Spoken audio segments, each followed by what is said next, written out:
सुन लो सरकार, देश के जवान की गुहार। जी हाँ, जिस जवान के भरोसे देशवासी अपनी धरती को सुरक्षित महसूस कर रहे हैं, वही जवान आज अपने परिवार की सुरक्षा के लिए सरकार से 11 वर्षों से गुहार लगा रहा है। जी हाँ, हम बात कर रहे हैं नालंदा जिले के राजगीर थाना क्षेत्र के नाई पोखर निवासी मणिशंकर कुमार, जो कि जम्मू कश्मीर में सीआरपीएफ 18 बटालियन में पदस्थापित हैं।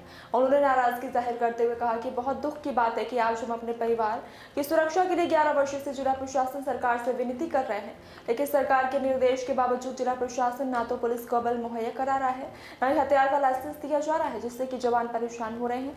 जवान का आरोप है कि पारिवारिक विवाद में लगातार पीड़ित को और उसके परिवार को हत्या करने की धमकी दी जा रही है। नालंदा से डायमंड कुमार की रिपोर्ट। मैं लोअर कोर्ट में दाखिला किया हूँ। लोअर कोर्ट का एक कागज है जो केस दाखिल हुआ है, 2 साल हो गई है। ये लोअर कोर्ट का कागज है। मैं जम्मू कश्मीर सीआरपीएफ में हूँ। नई पोखर ग्राम में जमीन विवाद में घिरा हुआ हूँ। मेरा संपत्ति डूब गया हिस्सा, उसके लिए मैं न्यायालय में गया।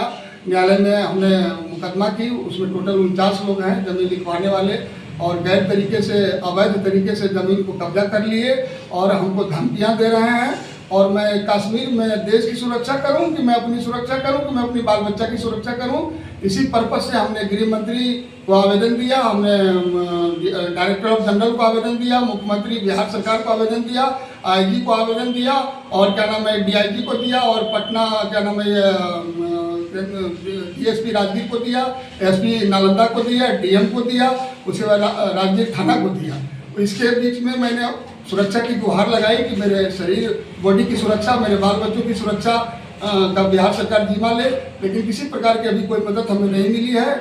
और इसी वारदात में जो है हमने लोधीपुर की घटना होने की डर है, भयांकित हूँ मैं, और मैं अपने भाई से परेशान हूँ। मैं जब छुट्टी आता हूँ मैं तनाव में रहता हूँ। मेरे बच्चे सुरक्षित नहीं है, कभी भी किसी प्रकार की किडनैपिंग, हत्याएं या लूटपाट हो सकती है। मेरे घर पर चढ़ लोग मार भी सकते हैं। न हमें पुलिस की सहायता मिली, न थाना प्रभारी राजगीर हमें किसी प्रकार की मदद किया। मैंने उनसे भी बहुत गुहार लगाई, सुरक्षा की गुहार लगाई, और जो ड्यूटी जाती है पार्टी वो भी हमारे कोई सी फैमिली परिवार से नहीं मिला, और न हमें लाइसेंस मिला। मैं असुरक्षित हूँ और मैं बहुत परेशान हूँ और ज़मीन विवाद में घिरा हुआ। अभी हाल फिलहाल में ही जो है मेरा भाई ने ज़मीन बेच दिया, चंदन कुमार नई पोखर का, और वो ज़मीन ले लिया और वो धमकी देता है कि मैं मकान बना दूंगा और तेरे पूरे परिवार को उड़ा दूंगा। श्रीराम सिंह ने ज़मीन लिया और महेंद्र यादव ने ज़मीन लिया। बड़े बड़े भूमाफिया लोग हैं, और बाहर के लोग भी हैं, लोकल लोग भी हैं। विजय निकेतन का भी राजगीर का ज़मीन लिया। इन लोगों ने जो सो मुझे जान से मारने की धमकी भी देता है और ज़मीन भी मेरा ले लिया। और मैं भयभ्रांतित हूँ, मैं अकेला किस से लड़ूँ। न्यायालय के थ्रू मैं चलता हूँ तो न्यायालय पर ये लोग नहीं रहते हैं, ज़बरदस्ती करते हैं और बाउंड्री भी कर लेते हैं, ज़मीन को बेच भी देते हैं। जब मुकदमा चलते हुए ज़मीन को खरीदा गया, और ये पैतृक संपत्ति मेरी ननिहाल की है।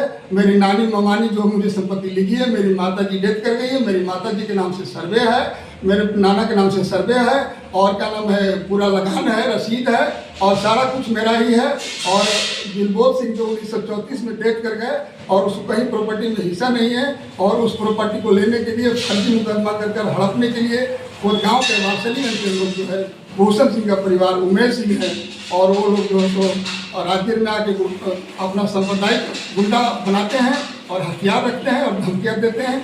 और मैं चैन से नहीं रह पाता हूँ, न घर में रह पाता हूँ, न सो पाता हूँ, और मैं पूरी तरह से असुरक्षित हूँ। मेरा कभी भी जान जा सकती है। और मैंने अपने कमांडेंट महोदय से भी गुहार लगाई सीआरपीएफ 18 बटालियन में, तो उन्होंने उनके तरफ से भी किसी प्रकार की कोई संतुष्टि हमें नहीं मिली, लेकिन उन्होंने आश्वासन दिया कि अगर ऐसी कोई बात होगी तो हम तुम्हें मदद करेंगे। मैं अभी नियुक्त हूँ सीआरपीएफ में और देश की सेवा कर रहा हूँ। आर्म्स के लिए आपने अप्लाई किया था? हाँ, हमने आर्म्स के लिए अप्लाई किया था।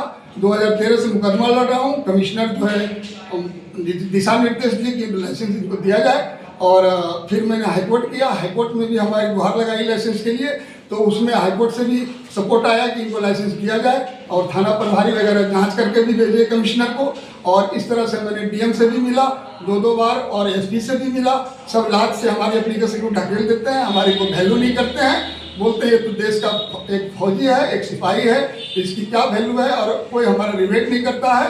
और मैं असुरक्षित हूँ, न मैं अपने परिवार की सुरक्षा कर सकता और ना मैं देश की सुरक्षा कर सकता। मेरी 2 बेटियां हैं अनमैरिड, और पत्नी है, सब असुरक्षित है और इसका बिहार सरकार इसकी जवाबदार होगी हत्या का और किसी प्रकार का रेप का, किडनैप का। ये बिहार सरकार से मैं गुहार लगाता हूँ और मुझे सुरक्षा प्रदान की जाए या तो आर्म से दी जाए, ये मुझे बहुत इंपॉर्टेंट है। और मेरा जांच की जाए, यहाँ तक कि मेरी सीबीआई जांच की जाए। अगर मैं गलत हूँ, अगर सीबीआई जांच की जाए किसी प्रकार की, अगर मुझे गलती मिली इस बयान में तो मैं सजा का हकदार हूँ, मैं नौकरी नहीं कर सकता हूँ। और ये तथ्य बिल्कुल सत्य है, मैं असुरक्षित हूँ। अचानक कोई भी बात होने से कोई हमारा मदद करने के लिए तैयार नहीं। क्या हथियार आपको जिला प्रशासन रोके हुए है, लाइसेंस? जी, जिला प्रशासन से ही मुझे हथियार नहीं मिला अभी तक। मैंने कितनी बार गुहार लगाई, अभी ठीक जून में जब मेरी माता जी डेथ की थी, इसके बाद मैंने डीएम और एसपी से दोनों से मिला था, लेकिन किसी प्रकार की कोई उस पर रिप्लाई नहीं मिला, ना कोई फोन आया, ना कोई लाइसेंस। बोला हम लाइसेंस देते नहीं, अभी लाइसेंस हम नहीं देंगे आपको। और हमारे बात को सुनने के लिए तैयार नहीं और धक्का देते रूम से, बोले जाइए जाइए जाइए। और इस तरह से आम पब्लिक समझ करके हमारा कोई टेंशन नहीं है। अगर कोई घटना घटता है तो इसका जिला प्रशासन जैसी होगी? जी, जो भी घटना घटेगा तो नालंदा जिला डीएम और एसपी और सारा इसका प्रशासन जो है। और हमने जमीन विवाद के लिए राजेश जी जो है सीओ राजगीर ब्लॉक, उनको भी हमने जनता दरबार में आवेदन दिया। थाना प्रभारी को भी 2 बार आवेदन दिया। पर्सनल मिला कि देखिए बाउंड्री ना हो जाए, मकान ना बन जाए, जिससे नरसंहार ना हो जाए और नसलपुर की, लोधीपुर की घटना ना हो जाए, नवादा की तरह की घटना ना हो जाए।